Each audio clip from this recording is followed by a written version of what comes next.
What's up, people? I'm Shaggy, the opinionated hippie, wearing sunglasses inside because I'm still dealing with blepharitis. And while my eye looks better than it has in previous days, I still have some sensitivity to the light, so it makes it water. So I'm going to try this. Sorry if I'm wearing sunglasses inside. I know that's weird, but whatever. Today I'm going to talk about two shows, continuing my deep dive into all things live Frank Zappa. And these are all the shows that have been released, recorded, bootleg wise, not official releases, but everything that's available out there in the tape trading world. And today I got two shows from Boston, November 9th, 1974. An early and a late show. Yeah, I'm just going to talk about these two shows and then I'm going to rank them according to everything else I've done in this, the third leg of the Summer Fall 74 tour. So this is the band that is touring. I would argue Frank's greatest band ever, right there. Napoleon, Fowler, Duke, Ruth, Frank himself, Chester on drums, of course. Fantastic band. And the early show, great sounding show. We got a soundboard of this. The sound is pretty fantastic. If there is a complaint about this show, is that Frank's guitar could be a little bit louder in the mix. And if there's a second complaint about the show, it's that Frank's guitar playing could be better. And maybe I don't think Frank's guitar playing is that good because it's lower in the mix. But then I think what I can hear from Frank is it sounds like he's struggling to find ideas, which is the Fall 74, especially this leg of this tour. Frank's guitar playing is as fragmented and exploratory, and as he doesn't seem really interested in like developing a 3 or 4 minute solo that has like a narrative thread that's like actually one piece, as much as he's interested in like pushing the boundaries and challenging the rhythm section and being as weird as possible. But even with that approach, it seems like his guitar playing for this show is lacking. And if there's anything that really stands out in this Boston early show, it's George's guitar playing, which I think sounds pretty, not George's guitar playing, George's keyboard playing, which I think sounds pretty fantastic. But the sound is good other than Frank's mix. I think could be a little bit louder. And Frank is sick. In Tush Tush Tush, Frank says, "I'm sick, I have a cold, I may disappear from the stage for a while," though it doesn't, maybe he does during like some of the instrumental passages, but I don't think his presence is like, oh no, Frank's not there. You can't hear it. Opens up with Tush Tush Tush. Napoleon wondering how much Tush is up in the balcony. We get Rondo Hatton's on guitar for a lot of these 74 shows. Frank has a cold. That goes into Stingfoot. Really timid entry into this solo. This guitar solo sounds like the guitar solo of a man who has the cold. Kind of picks up some energy as the solo goes, but right when it looks like, okay, something's going to develop, Frank has an idea, we cut it so that we can head into the next song. Redunzel follows. Ruth is introduced as Dynamo Hum for some reason. Ruth takes a lot of abuse in these shows about not being able to keep up with the tempo, or her brother's here and she's just trying to impress her brother. We have a lot of Ruth jokes, as is the case.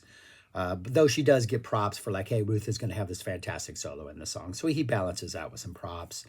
The solo is pretty, again, Frank's looking for an idea. He's looking for a purpose. And it takes a while for us to get to that point where like, okay, we have a direction for this solo. The vamping is good. Chester sounds fantastic. It's just, anytime there's any sort of momentum going, it seems like Frank stops and things just fall apart. And by the time we go back into the song, it's like, okay, that solo really didn't go anywhere. There were some brief ideas here and there, but it's kind of frustrating. Though George then redeems the entire thing when he gets his solo. Sounds fantastic as always. The band sounds fantastic as always. So we get the Redunzo, we get the Village, Echidna's Don't You Ever Wash That Thing sequence. Nappy sounds great in his Village solo, as always. Both of the Don't You Ever Wash That Thing solos, Frank's and George's, are really super weird, really super funky. Kind of works. Pretty cool. During Chester's solo, Nappy yells out that it sounds like chicken and dumplings. And then Frank introduces Chester as the, what is it, the world famous Bob the Chef, as he is world famous Bob the Chef energy. So even though Frank is sick and his guitar playing isn't that good, he's in a good mood. Then the drum solo of Chester Thompson, and Don't You Ever Watch That Thing, goes into Pajama People. This is the fourth of six of them. Duke's solo is cool, super funky, kind of low key, but it works really well. He has this really nice sort of spacey, big sounding space synth energy that's really good. But then when we get into Frank's solo, things are pretty rough again. Frank's struggling for ideas. The band sounds great rhythmically, but Frank's just kind of not bringing it. That goes into I'm Not Satisfied. The transition from Pajama People into I'm Not Satisfied is Nappy hits this like saxophone note and it just kind of hangs there right as we slide into I'm Not Satisfied. Or no, the end of I'm Not Satisfied has this really long saxophone note that drops right into Penguin in Bondage. Penguin in Bondage and Cosmic Debris are probably the two songs that you can almost consistently rely on Frank bringing a good solo. I think sort of the basic blues format of these solos lends itself well to just, Frank doesn't have to be experimental. He doesn't have to challenge himself. He can almost relax and just like solo. This Penguin in Bondage solo sounds like the solo of a guy who has a cold and isn't feeling too well. After Penguin in Bondage, we go into a dog meat. We go into a dog meat girl, dog breath, Uncle Meat, Building the Girl. Building the Girl sounds great as always. And then we get your Don't Eat the Yellow Snow Suite, which because of the mix, certain things jump out really neat, really well, like especially like cymbals and like a lot of the percussion, just it lends itself like one of the great things about deep diving into shows like this when you're getting bootleg versions or audience tapes or different soundboard mixes is different instruments kind of pop out. And that's one of the cool things about this Don't Eat the Yellow Snow. It's just little things that are popping up that maybe aren't in the official mixes that have been released. We get a Smell Your Beard reference in there. We get a pretty noticeable mess up in Father Oblivion with the band. It seems like they're missing a beat at some point, like they're waiting for Frank to do something and it doesn't happen. Then we get a Tush Tush Tush, and then we get a Camarillo Brillo for the encore. An okay show. Sounds great. Probably the best sounding show we have so far in this leg of the tour. But I don't know. I think George is the highlight. The sound is the highlight. It's just kind of a rough listen. But then we got The Late Show. And The Late Show there are two versions of The Late Show. There's like a full-length 2-hour show in which you get the entire thing. That's an audience tape. That's some rough sound at times, but listenable. And then there's a 70-minute version that starts about 40 minutes into the show, maybe 45 minutes into the show, runs for 70 minutes. We're missing maybe the last 20 or so, maybe last 15. That 70 minutes is probably the thing that made me want to collect every single Frank Zappa tape that I eventually collected, and is also probably one of the most listened to things I've ever listened to as far as bootleg tape goes. So the sound is hit and miss, but I think it's listenable throughout the entire thing. Opens up with a tush, tush, tush. Sound is rough. Frank already seems to be in a little bit better mood. He doesn't mention the fact that he's sick, so it's pretty good. The band completely stops while Frank tunes his guitar. I still don't understand why Frank's guitar is not tuned when he shows up on stage, but it isn't. We get a Stinkfoot. Pretty good Stinkfoot solo. Frank sounds engaged. It's still pretty random. It builds really nicely. I've always thought that Stinkfoot solos are sort of an indicator of the direction the show is going to go. The early show, the Stinkfoot solo is kind of a mess. Show is a mess. This one's pretty focused. Frank seems purposeful. He kind of delivers. Good for the show. We get an Inca Roads. Inca Roads is kind of rough on the solo front. Frank's rhythm guitar also is mixed in a weird way where it kind of sounds like maybe he's playing a different song than the rest of the band at times. But we get into the solo, and it's just one of those where it's just like you have these like bursts of ideas and then Frank doesn't commit to them. Sounds like at one point in the middle of the solo, Frank is just like stopping to tune his guitar again. So it's kind of frustrating. Then finally we get this flurry of action before we head into the da-na-na-na-na. But at the end of it, it's really just kind of a, what? What was that? What's Frank doing? Is he still sick? Like, it's just, I don't know. It's kind of frustrating. But then George, as with Redunzo from the previous show, absolutely nails it with his solo. Absolutely fantastic. Then we get some of the greatest stuff ever. Oh, no, that's later on. We're not there yet. What are we at now? Oh, yeah. Oh, then we get a Florentine Pogan, which is introduces Chester's Gorilla. Solo on this one is pretty short, but it's purposeful. Frank sounds engaged. This is a song that the solos earlier in this tour were fantastic, and as the Florentine Pogans have been played and the tour has been on, the solos has just become a little bit more shorter and shorter and not as epic. The ending of it is very dramatic and like rock and roll theatric, which is a lot going on. They kind of draw that out. Then we get a Pygmy Twilight. Unfortunately, the Pygmy Twilight is cut. So we, right when the solo starts, or right about a minute and a half into the solo, we get a cut. So we lose the end of the solo, we lose the room service. So none of that's there. But the Pygmy Twilight sounds good.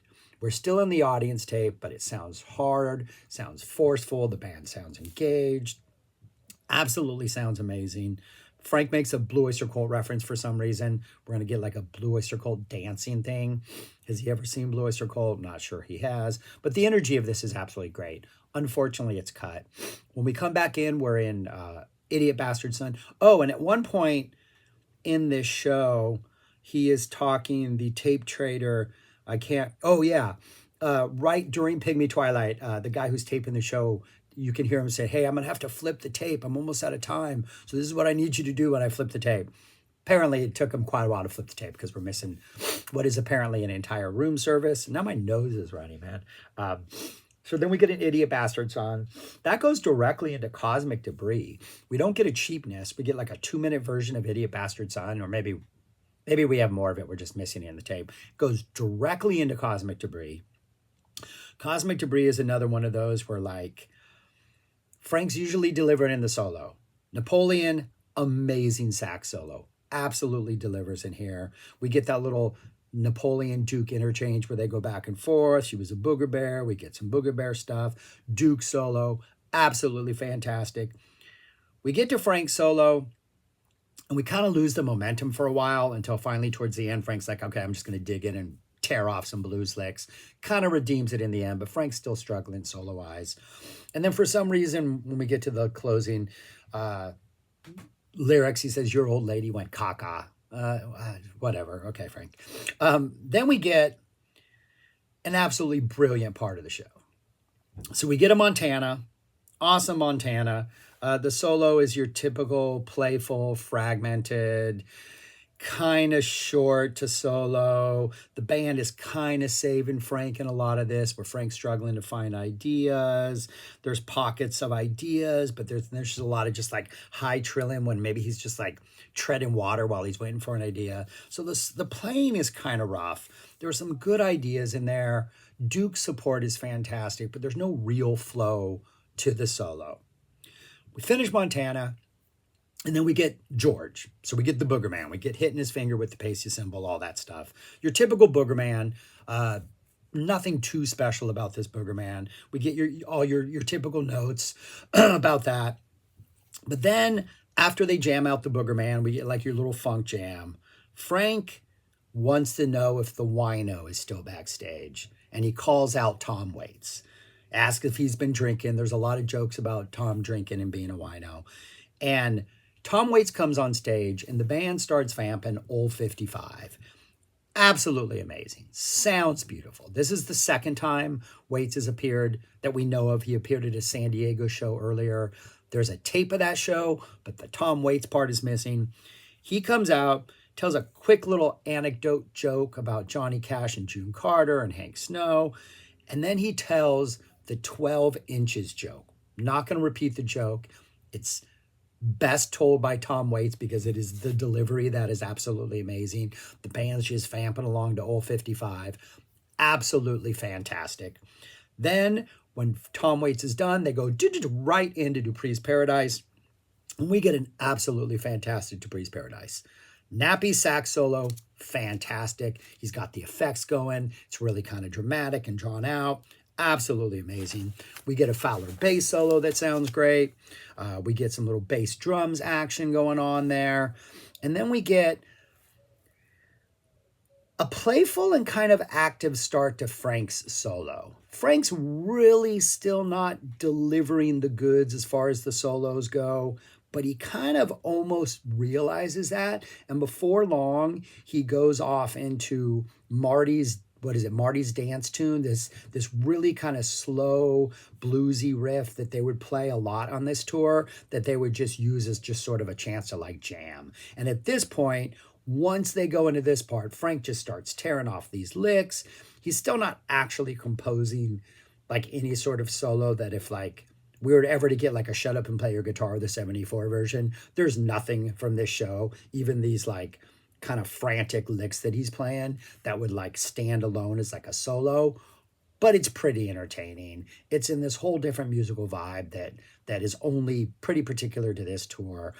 Absolutely amazing. And this whole segment from George through the Boogerman, through Tom Waits, through Dupree's, through Marty's dance tune, that's like 40 minutes long. And it's an absolutely, it might not be musically Frank's best moments, but it's the kind of stuff that doesn't happen on other tours. It just has this like really once in a lifetime vibe to it that I have listened to over and over and over again. It was one of the first tapes I ever got was the 70-minute version of this, and just absolutely, absolutely love it. Then for the encore, we get an Oh No, Son of Orange County, More Trouble. Frank's playing. This is one of those where on this tour, Frank would usually bring it. He's really kind of not bringing it on here. We get some change, some secret word action. The words from your doctor, smell my beard, some more Marty smell my beard stuff. I just can't believe you won't wash it off. So we're still focusing on that. Not much of a solo. Then we go into More Trouble Every Day. Not much of a solo, though Frank is actually trying to do something. And then the entire thing ends. Frank's guitar playing is not that good, but he has better moments than he does in the early show. And that segment, when the whole part from Montana through George, through Tom Waits, through Dupree's, is 100% worth checking out. And it's just one of my favorite things ever. Just one of my favorite things ever. That's, I think, one of the reasons why I like this band so much is even when Frank's not delivering the goods, it is still really, really a good listen. So where would I rank these shows compared to the other ones that I've already done? Right there. I have that late show as my favorite. I mean, it's not the best, maybe. I think maybe the guitar playing on that Halloween show is probably better. Maybe even the guitar playing on the Passaic show might even be a little bit better. But that 40-minute segment in the middle of this is just one of my favorite things ever. So I have the late show at number 1, and then I have the early show dropping down to number 5. Even though it sounds absolutely fantastic and is probably the best sounding tape we have so far, Frank's not bringing it, and those other shows, the sound might not be as good, but there's guitar solos in there that are like, okay, the Pajama People guitar solo or the More Trouble guitar solo, or there are things in there that stand out a little more for me. But really, it's all some pretty good stuff. But yeah, that's how I would rank them. So anyways, that's all I got for now. Thanks for watching. I hope the sunglasses made it a lot easier for me to do, so hopefully they're not a distraction for you. Give me your thoughts on this, especially if you go listen to it. These are out there on the internets if you want to check them out. But yeah, those are my thoughts on Boston. Now we're moving on. I think the next show is an officially released show, so we get some really good sound quality. It's an officially released show I've already reviewed, but I'm going to review it again now in order of this, just so I can compare it to this. Because I think Frank is still sick for that show too. So, all right. Thanks for watching. Subscribe, like, share, comment. And yeah, peace. Talk to you later.